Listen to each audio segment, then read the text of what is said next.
নমস্কার, দেখছেন কলকাতা টিভির সঙ্গে রয়েছে শুভাঙ্গী। শুরু করছি চারটে। মুখ্যমন্ত্রী মমতা ব্যানার্জি 4 দিনের উত্তরবঙ্গ সফর। রাজনৈতিকভাবে যথেষ্ট তাৎপর্যপূর্ণ এই সফর শুধুমাত্র কিন্তু বণিক সভার সঙ্গে বৈঠক নয়, সরকারি পরিষেবা প্রদান প্রশাসনিক বৈঠকই সফরের উদ্দেশ্য নয়। সফরের অন্তরালে লুকিয়ে আছে রাজনৈতিক সমীকরণের ইঙ্গিত, বিরোধী দলের কাছে আগামীর বার্তা। এই বিষয়ে বিস্তারিত জানবো। নিউজ রুমে এখন সঙ্গে রয়েছেন আমাদের প্রতিনিধি দুর্গাদাস বন্দ্যোপাধ্যায়। দুর্গাদা, আমরা আজকে যেরকম দেখলাম যে মুখ্যমন্ত্রী মমতা বন্দ্যোপাধ্যায় 4 দিনের উত্তরবঙ্গ সফরে গেছেন, ইতিমধ্যেই বাণিজ্যিক যেই আলোচনায় সেই আলোচনাও শুরু হয়ে গেছে, কিন্তু শুধুমাত্র যে বাণিজ্যিক আলোচনা এই সভার মূল উদ্দেশ্য তা কিন্তু নয়, অনেক রাজনৈতিক সমীকরণও রয়েছে। বিস্তারিত জানাও। দেখো, তুমি জানো যে রাজ্যের মুখ্যমন্ত্রী মমতা বন্দ্যোপাধ্যায় 4 দিনের সফরে উত্তরবঙ্গে গিয়ে পৌঁছেছেন এবং আগামী 4 দিন তিনি শিলিগুড়িতে থাকবেন। আজকে যেমন সেখানে গিয়ে বণিক সভার সঙ্গে মিলিত হয়েছেন, বিভিন্ন বণিক সভার সুবিধে অসুবিধে, আগামী দিনে আরও বড় আকারের সেখানে বিনিয়োগ এবং বড় ব্যবসায়িক প্রতিষ্ঠানগুলোর অগ্রগতির বিষয়ে হাল হকিকত তিনি জানবার চেষ্টা করেছেন এবং তাদের আগামী দিনে কিভাবে সাপোর্ট দেওয়া যায় সেটা জানতে জেনেছেন এবং তার প্রতিকারের ব্যবস্থা করেছেন।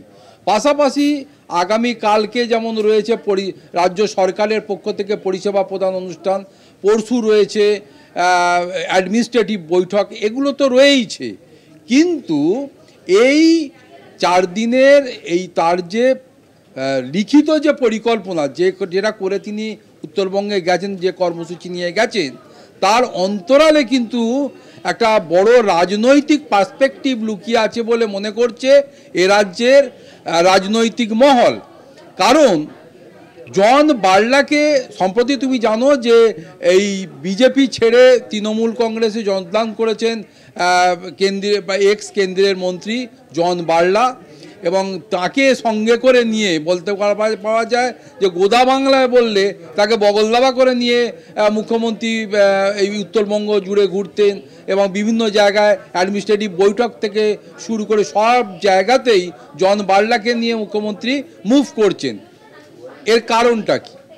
এর কারণ হচ্ছে যে বিগত দিনেও আমরা দেখেছি যে বিভিন্ন রাজনৈতিক যে সমস্ত ব্যক্তিবর্গ সেই সময় উত্তরবঙ্গে যথেষ্ট সক্রিয় হয়ে উঠেছিলেন, তাদের মধ্যে জন বার্লা যেমন ছিল, অভিজিৎ ভৌমিক, গিরীন্দ্রনাথ আলী, সায়নদীপ দেব, এদেরকে ধীরে ধীরে তিনি প্রথম সারিতে নিয়ে আসছেন। বিগত দিনে রাজ্যের যে উত্তরবঙ্গ উন্নয়ন মন্ত্রী ছিলেন রবীন্দ্রনাথ ঘোষ, তাকেও তিনি কিন্তু সামনের সারিতে নিয়ে চলে এসছেন এবং এইভাবেই তিনি বার্তা দিচ্ছেন যে আগামী 2026কে যদি তিনি উত্তরবঙ্গের বুকে এখানে পাখির চোখ করে এগোতে চান এবং বিজেপিকে সেখানে পরাস্ত করে তার মতাদর্শ এবং তার রাজনৈতিক যে মানে তিনি যেভাবে তিনি এগিয়ে চলেছেন, তাতে উত্তরবঙ্গ জুড়ে এই বারবারন্ত বিজেপির তিনি মেনে নেবেন না। ফলে এই রকম পরিস্থিতিতে দাঁড়িয়ে তিনি বার্তা দিচ্ছেন, যেমন একদিকে কিছুটা পেছনের সারিতে থাকা তার দলের বিভিন্ন কর্মীদের সামনের সারিতে তুলে আনার মাধ্যমে বার্তা দিচ্ছেন, আবার অন্যদিকে দেখা যাচ্ছে যে বিজেপি যারা করছেন বা বিরোধী দল যারা করছেন তারা অনেকেই দেখা যাচ্ছে যে বিগত দিনে কিছুটা যেন পর্দার আড়ালে চলে গেছেন, তারা ঠিক সামনের সারিতে নেই।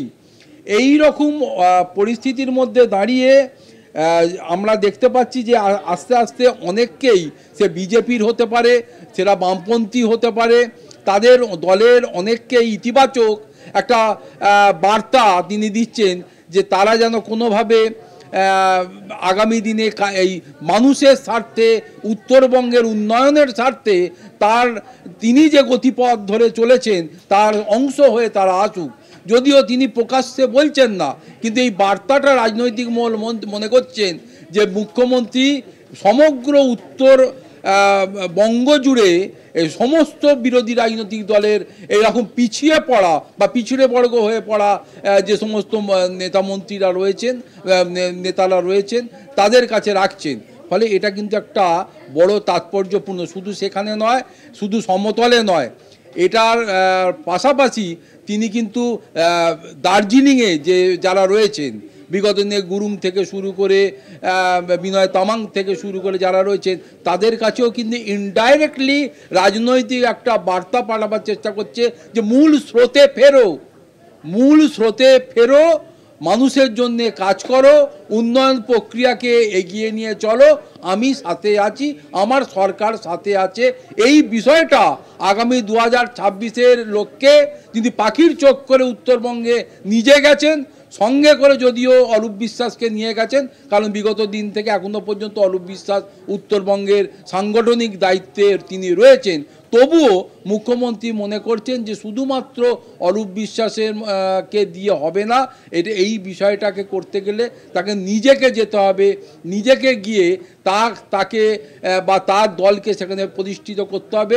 রাজনৈতিক বার্তা প্রতিটা মানুষের কাছে, প্রতিটা বিরোধী রাজনৈতিক দলের লোকের কাছে পৌঁছে দিতে হবে এবং এই লক্ষ্যেই তিনি একদিকে যেমন তার কর্মসূচি, বিভিন্ন ধরনের সরকারি কর্মসূচি তিনি যেমন সামনে সাজিয়ে রেখে ফার্নিশিং করে গেছেন, কিন্তু তার আড়ালে এটা মনে রাখতে হবে, রাজনৈতিক দল মনে করছে যে এর আড়ালে কিন্তু 2026-এর কথা মাথায় রেখে একটা বড় সড়ো রাজনৈতিক প্রেক্ষাপট এবং রাজনৈতিক পজিটিভ অ্যাটিটিউড তিনি কিন্তু নিয়েই গেছেন এবং সেই বার্তা তিনি তার এই 4 দিনের সফরসূচিতে উত্তরবঙ্গের বিরোধী রাজনৈতিক দল থেকে সমস্ত মানুষের কাছে রাখবেন, এটা মনে করছে রাজনৈতিক মহল।